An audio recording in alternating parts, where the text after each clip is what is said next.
اپنے اپنے عبادات کی قبولیت کے لیے بآواز بلند تر صلوات۔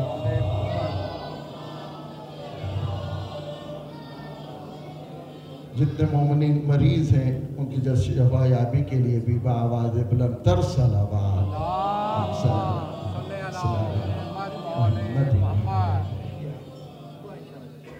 خوشنودی امام الزمانہ علیہ السلام کے لیے بھی بآواز بلند تر صلوات۔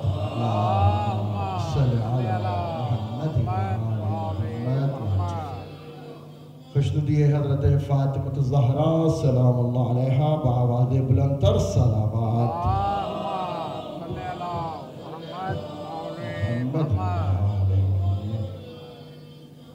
سب سے پہلے خالق مالک پروردگار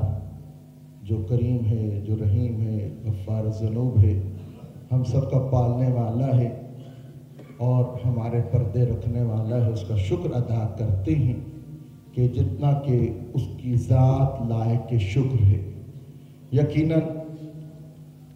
محمد وآل محمد جن کی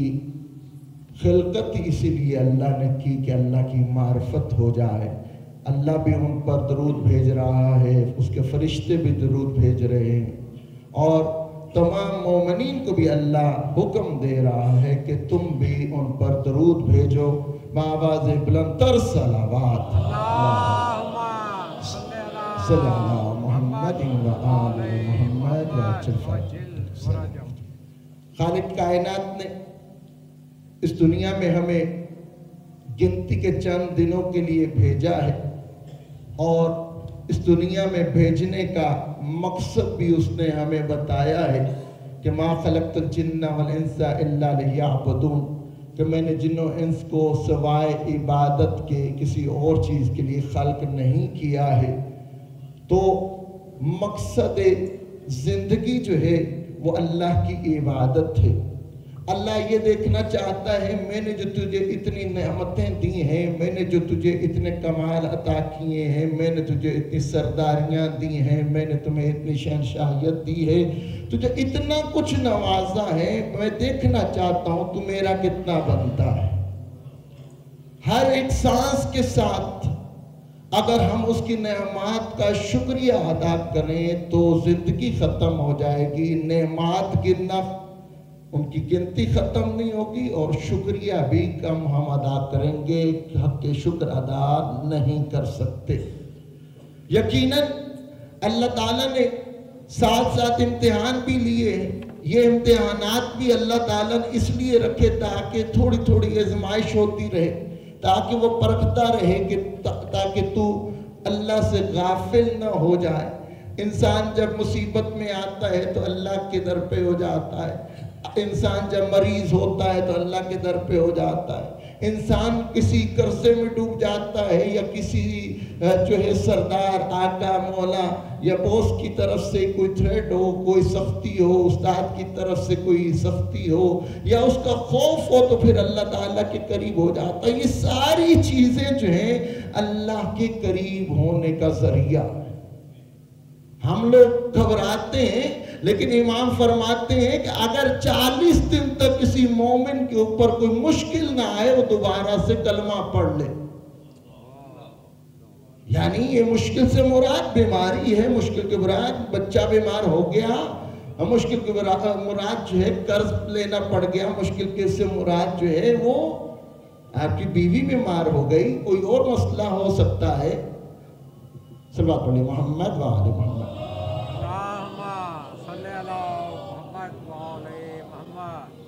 تو یہ بیماری جو اللہ کی طرف سے نعمت ہے، تخفیف عذاب ہے، اللہ تعالیٰ ہمیں چاہتا ہے کہ دنیا میں ہی بخش دے۔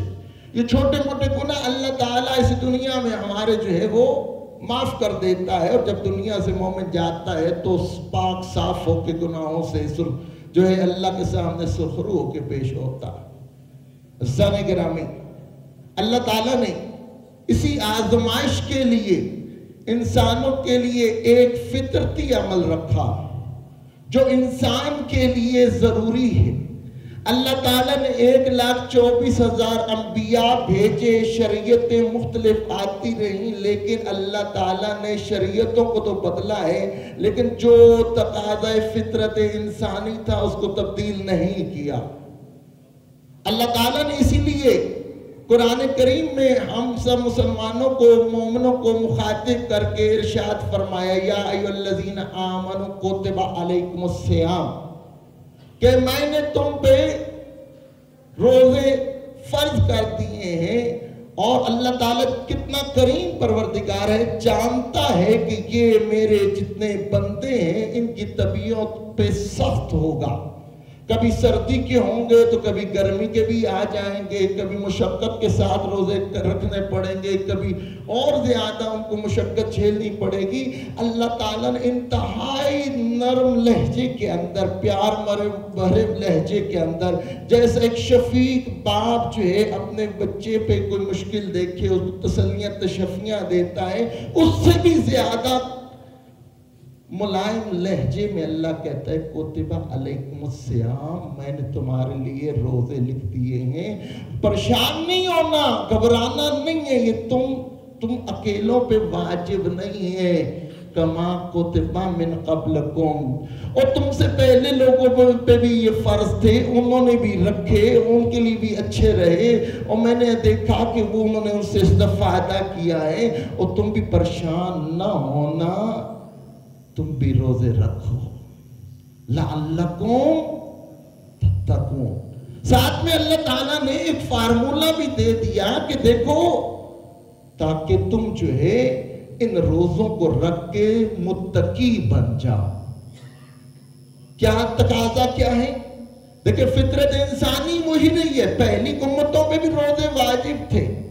اس امت محمدیہ کے اوپر بھی روزے واجب ہیں، اور پھر ساتھ میں اور تسلیاں تشفیاں بھی دے رہا ہے، ساتھ میں کہہ رہے ہیں ایام معدودات، بس گنتی کے چند روزے ہیں،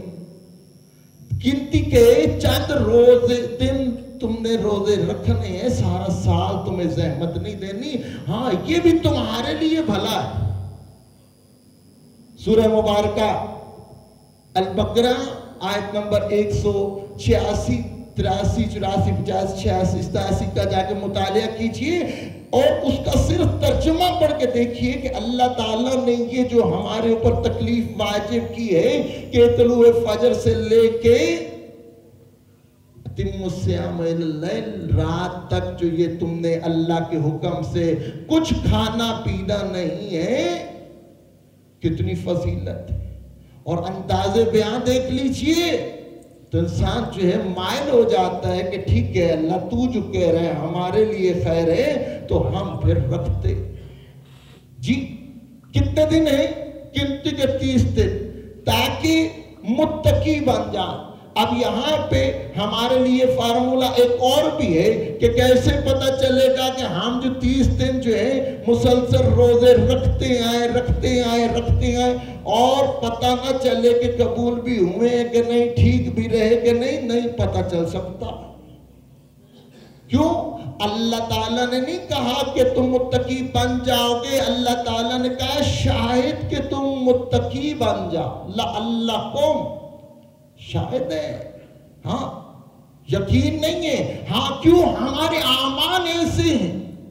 ہم سمجھتے ہیں کہ ہمارا روزہ صرف اور صرف کھانے پینے سے بچنے کا نام ہے، نہیں عزیزانا، ہاں روزہ جو ہے آئمہ فرماتے ہیں کہ پورے جسم کا روزہ ہوتا ہے، نہ کہ صرف اور صرف جو ہے پانی نہیں پینا، کھانا نہیں کھانا، یا مبتلات روزہ جو ہمیں بتا دیے گئے ان سے ہم نے جو ہے اپنے آپ کو بچانا نہیں۔ آئمہ فرماتے ہیں تمہارا پورا جسم ایسے ہونا چاہیے کہ تمہارے پورے جسم کا روزہ ہو، گویا تمہاری آنکھوں کا روزہ ہو کہ ہاں ہر اس چیز کو تم نہ دیکھو جسے دیکھنے سے منع کیا، تمہاری نظریں غیر محرموں پہ نہیں پڑنی چاہیے، ہر اس چیز سے بچاؤ۔ پھر تمہارے ہاتھوں کا روزہ ہونا چاہیے کہ ہاں سارا سال جو ہے ہم نے اوپر کی کمائی کھائی،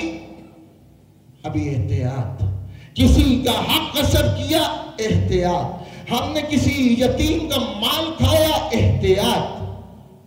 ہاتھ کا روزہ، کہا تمہارے ناک کا روزہ ہونا چاہیے، تمہاری زبان کا روزہ ہونا چاہیے، ایسے نہ ہو کہ تم زبان سے لفظ بیان کر رہے ہو، جھوٹ بول رہے ہو، غیبت کر رہے ہو اور بدگمانیاں لوگوں کے ذہنوں میں پیدا کر رہے ہو، سازشیں کر رہے ہو اور گالی گلوچ دی جا رہی ہے، برا بھلا کہا جا رہا ہے۔ امام نے تو قسم کھانے سے بھی منع کیا کہ قسم جھوٹی تو کھاؤ نہ، سچی قسم کھانے سے بھی منع کیا۔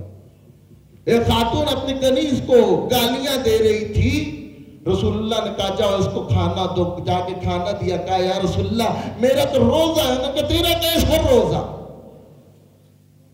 افطار کر، گویا کہ سارے جسم کا روزہ ہمیں رکھنا ہے، اور پھر نتیجہ نکلے گا کیا؟ لعلکم تتقون، شاید کہ متقی بن جاؤ۔ اور اللہ تعالیٰ نے اپنے پسندیدہ شخص کے بارے میں بتا دیا، اللہ تعالیٰ نے راز میں نہیں رکھا میرے نزدیک کون صاحب عزت، صاحب شرف، صاحب فضل کون ہے۔ اللہ تعالیٰ نے بڑے واضح الفاظ میں بتا دیا ہے کہ یہ قوم قبیلے تو صرف تعارف کے لیے، میرے نزدیک اگر چاہتے ہو صاحب فضل، کرامت و عظمت، صاحب شرف کون ہے تو ان اکرمکم عند اللہ اتقاکم، تم میں سے زیادہ میرے نزدیک صاحب شرف وہ ہے جو زیادہ متقی ہے، پرہیزگار ہے۔ عزیزان گرامی، ہم نے خدا کا قرب حاصل کرنا، کبھی سوچو کتنی نعمتیں اللہ نے دی ہیں، ہم ان کو گن نہیں سکتے۔ یہ ماہ مبارک جو آنے والا ہے، اللہ تعالیٰ نے اس کو مبارک مہینہ قرار دیا، شہر رمضان الذی انزل فیہ القرآن ھدی للناس وبینات من الہدی والفرقان۔ یہ کیا ہے؟ یہ ہدایت کا مہینہ ہے، وہ مبارک مہینہ، تمام سال کے مہینوں کا سردار مہینہ ہے، جس کو اللہ تعالیٰ نے یہ عظمت عطا کی، یہ شرف عطا کیا کہ جس کے دن باقی دنوں جیسے نہیں، جس کی راتیں باقی مہینوں کی راتوں جیسی نہیں، جس کی ساعتیں باقی مہینوں کی ساعتوں جیسی نہیں، اور جس کے اندر اللہ تعالیٰ نے اپنی رحمت کے دروازوں کو کھول دیا، اپنی مغفرت اور بخشش کے دروازوں کو کھول دیا۔ اللہ انسان پہ اتنا مہربان ہوا کہ سارا سال وہ کہتا ہے جو مرضی کر لے، لیکن اس مہینے کو اللہ نے کہا یہ میرا مہینہ ہے، ہاں اس میں تیرا میزبان ہوں، تو میرا مہمان ہے۔ اور اللہ تعالیٰ فرماتے ہیں کہ ہاں دیکھیں جی، یہ بات ماننی پڑے گی، ہم عبد ہونا بھول سکتے ہیں، اللہ اپنا رب ہونا نہیں بھول سکتا۔ وہ بہترین میزبان ہے۔ اور پھر کہا کہ جب اس مہینہ کا شروع ہو تو بس تم میرے دسترخوان پہ ہو۔ اب تمہارے بھی اوپر اللہ تعالیٰ کی مہربانیاں نشاور، اللہ تعالیٰ کہتا ہے کہ میں نے تمہارے اوپر رحمتوں کی برسات کر دی، آؤ میرے سامنے جھکو، جتنا جھکو گے اتنی عظمتیں عطا کروں گا، اور واجب نماز پڑھو گے تو تمہیں 70 نمازوں کے برابر ثواب دوں گا، اور نوافل نماز پڑھو گے ایک واجب نماز کا ثواب دوں گا، اور تم جو ہے عزیزان گرامی، اللہ تعالیٰ نے کہا کہ تم روزہ رکھو، میں تیرے روزوں کو ایک تصویر شمار کروں۔ یہ کہاں پہ ہم اللہ کے دسترخوان پہ ہیں، اللہ کے مہمان بنے ہوئے۔ وہ کہتے ہیں یہ اس ماہ مبارک میں تمہاری سانسیں تسبیح ہیں، تمہارا رات بھر میں جاگنا میں عبادت شمار کروں گا۔ عزیزان گرامی، جہاں پہ سانس تسبیح ہو اور گناہوں سے کفارہ بن رہا ہو، انسان کتنا خوش نصیب ہے کہ اس موقع سے کتنا فائدہ اٹھا سکتا ہے۔ رسول اللہ صلی اللہ علیہ وآلہ وسلم نے اسی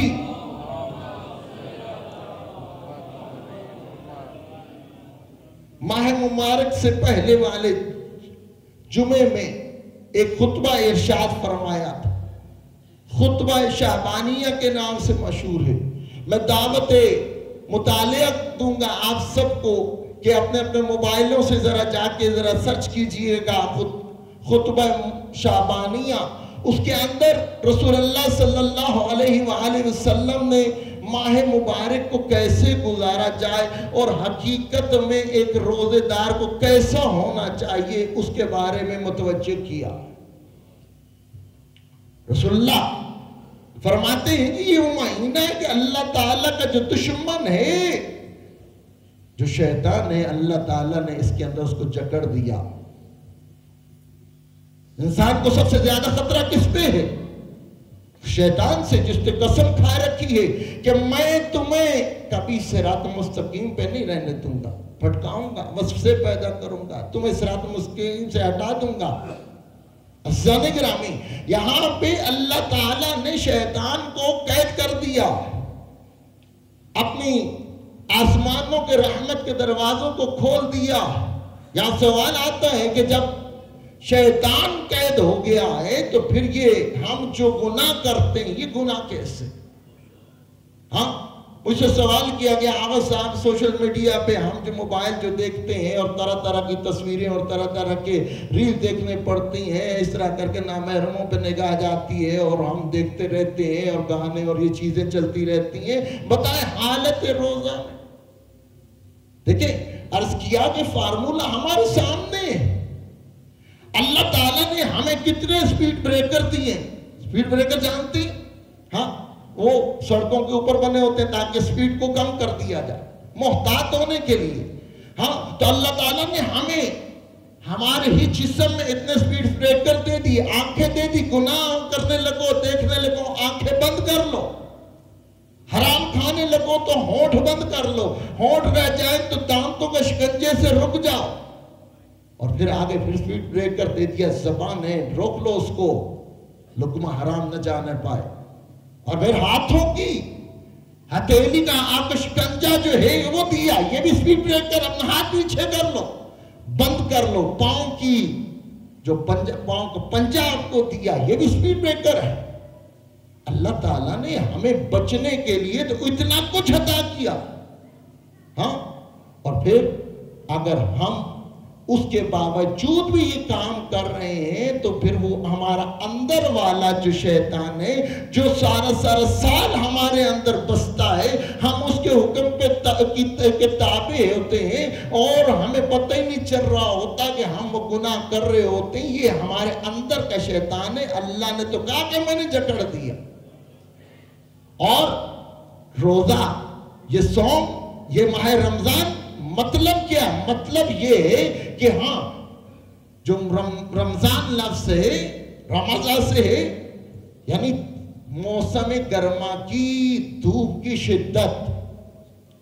حدیث کے اندر ہے کہ یہ شدت جو ہے گناہوں کو مٹا دیتی ہے، جلسا کے راکھ بنا دیتی ہے۔ عزیزان گرامی، اگر ماہ مبارک سیام کے روزے ہم ویسے نہ رکھیں کہ جیسے ہمیں حکم دیا گیا ہے، اور اس کا نتیجہ ہمیں نہ حاصل ہو کہ ہم تقویٰ کی طرف نہ بڑھیں، تو پھر ہم جو ہے لشکر شیطان کے اندر ہیں، لشکر رحمان میں نہیں۔ عزیزان گرامی، اللہ تعالیٰ نے اتنی رعایتیں دی ہیں کہ دیکھو، گنتی کے چند دن ہیں، نہیں رکھ سکتے ہو، بیمار ہو، سفر میں ہو، کوئی بات نہیں، مسئلہ ہی کوئی نہیں ہے۔ ہاں، ماہ رمضان کے بعد جب تم جو صحیح ہو جاؤ گے تب رکھ لینا۔ ہاں، سفر میں ہو تو جب ماہ سیام کے بعد جب بھی تمہیں وقت ملے تب تم اس کی قضا کر لینا، بس تمہارے لیے بہتر ہے، اس لیے روزے واجب، اس سے زیادہ اور کیا۔ تو عزیزان گرامی، ہمیں ماہ سیام کی جو روح ہے اس کو پانا۔ دیکھیے، امام حسین علیہ السلام کے قیام کا یہ فلسفہ ہمیں سمجھنا چاہیے کہ امام حسین علیہ السلام نے جو قربانی دی ہے، اس وقت جب انہوں نے کہا کہ میں انما خرجت لطلب اصلاح امت جلدی رسول اللہ، کہ میں اپنے جد رسول اللہ کی امت کی اصلاح کی خاطر نکل رہا ہوں، تو غور کیجئے، نمازیں تو ہو رہی تھیں، اذانیں تو ہو رہی تھی، نکاح تو ہو رہے تھے، حج ہی تو رسول اللہ کے اس فرزند نے عمرے میں تبدیل کر کے چھوڑا تھا، کعبے کی حرمت کو پامال ہونے سے بچایا تھا، ساری عبادات تو ہو رہی تھی، مقصد پھر کیا؟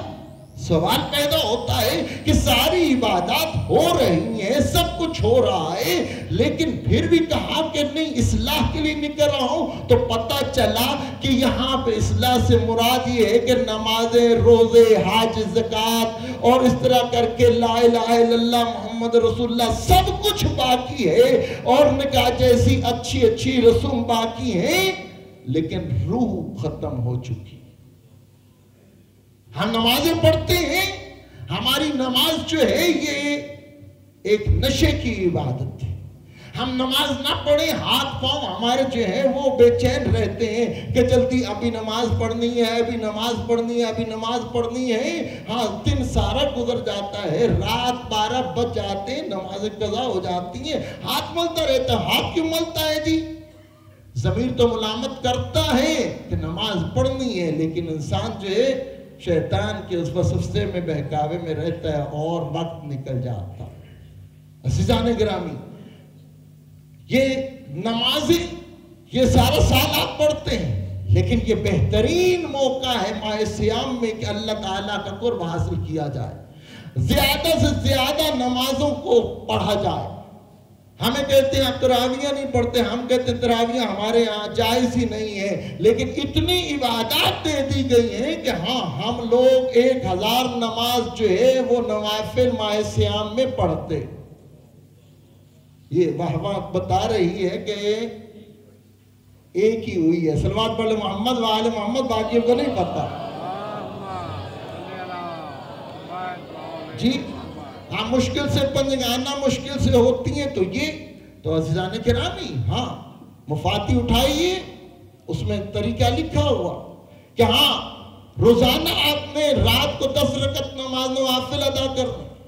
پہلے عشرے میں، دوسرے عشرے میں، تیسرے عشرے میں یہ ڈبل ہو جائیں گی، 20 رکعت کرنی ہے، اور اس کے بعد نماز شب قدر کے اندر 100 رکعت ہے، اس کی تعداد پوری 1000 بنتی ہے۔ عزیزان گرامی تسبیح کیجئے، تقدیس کیجئے۔ رسول اللہ صلی اللہ علیہ وآلہ وسلم فرماتے ہیں کہ جو شخص مجھ پہ حالت روزہ میں ماہ سیام میں درود بھیجے گا، قیامت والے دن جب نامہ اعمال اس کو عطا کیے جائیں گے اور اس کے نامہ اعمال کا پلڑا جو ہے وہ اگر دیکھا جائے گا تو اگر گناہوں سے بھاری ہو جائے گا، اس وقت میں اس کے میزان کے پاس کھڑا ہوں گا، ماہ سیام میں روزے کی حالت میں جو اس نے مجھ پر درود بھیجا ہوگا اس کو میں اس کے جو نیکیوں کا پلڑا ہے اس کے اوپر رکھوں گا، اس کا وہ پلڑا بھاری ہو جائے گا۔ اللہ اکبر۔ اسی طرح سلامت رہے یا عزیزان گرامی، ماہ رمضان کا روزہ ہر زندہ مومن پر، وہ مرد ہو عورت ہو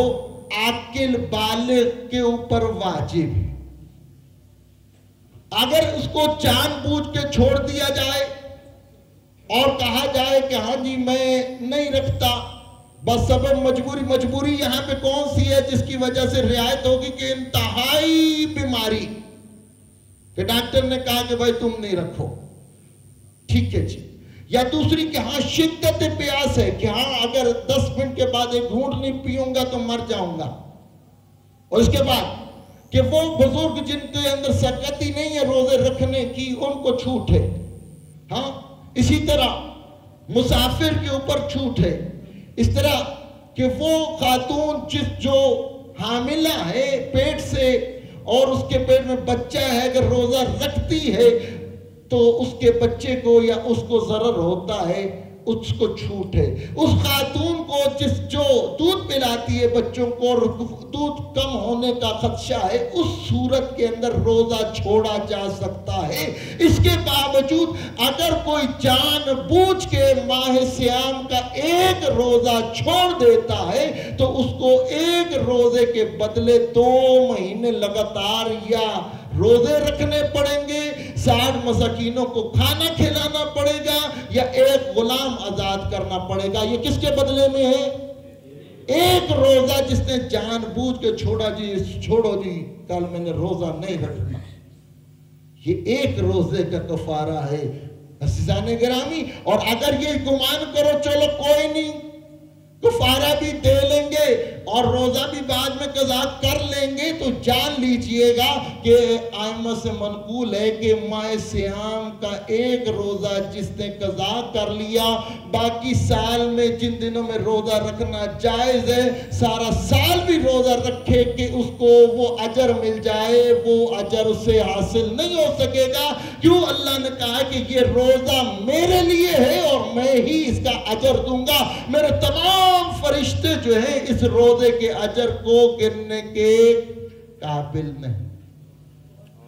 عزیزان گرامی، پروردگار سے دعا کرے پروردگار ہمیں صحیح معنوں میں ماہ سیام کی برکتیں سمیٹنے کی توفیق عطا فرمائے۔ یہ جو مقدس مہینہ آ رہا ہے پروردگار، اس کے اندر ہم زیادہ سے زیادہ قرآن کی تلاوت کریں پروردگار، زیادہ سے زیادہ نمازیں عطا کریں، استغفار کریں، توبہ کریں، گناہوں پہ شرمندہ ہو کے اللہ کے حضور حاضر ہو کے توبہ طائف ہوں، زیادہ سے زیادہ استغفار کریں، فقراء یتیموں مسکینوں کا خیال رکھیے، صدقہ خیرات دیجئے۔ ایک ایک عمل جو ہے وہ کتنا زیادہ اجر و ثواب رکھتا ہے کہ جس کا شمار ممکن نہیں ہے۔ آپ سب سے گزارش ہے اپنے اپنے عبادات کی قبولیت کے لیے، تعجیل ظہور امام زمانہ کے لیے اور مرحومین کی بلندی درجات کے لیے 5 مرتبہ بآواز بلند تر صلوات